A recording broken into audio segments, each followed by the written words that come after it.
a warm quinoa and eggplant salad. So first, we're gonna cut up the eggplant. You wanna make sure that you always cut the top and the bottom portion off, because you wanna establish a nice flat base. Slit down slices, like so, into these nice, beautiful strips to start with.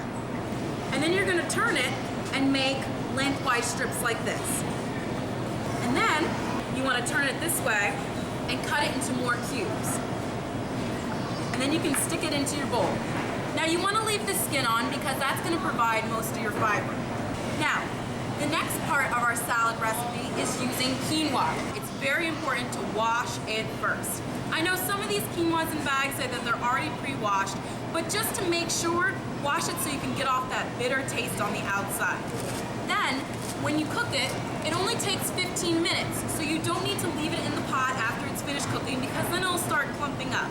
So cook it for 15 minutes, and if there's some extra liquids, you can always drain that off the top, but you always want to make sure you cook it and taste it too. Very important. You want to taste that nutty flavor.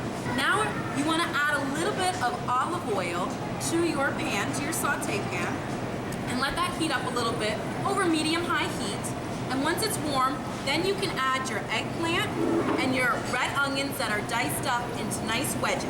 You want to stir it around just so all the flavors can combine. So what we're going to use as a nice flavor base is the ShopRite organic balsamic vinegar. That's right, ShopRite does carry an organic line here. And we're going to put that in the pan with the rest of our vegetables. Now that the eggplant and the red onions are nice and wilted down, we're going to now take and mix in our quinoa. We're going to pour it in. We're going to use half the container and stir it along, just to mix in all the rich flavors. And you always want to season with a little bit of black pepper and salt. Don't need to go crazy. Already have your salt and black pepper mixed up, so you can just use a pinch when you're putting it in your mixture. Once the quinoa has warmed up, you can finish your warm salad off with a little bit of toasted pine nuts, and then we're going to use some fresh basil just to give it a little bit of a nice bite to it. And you don't need to cook it that long because you don't want too much of the starches to release from the quinoa.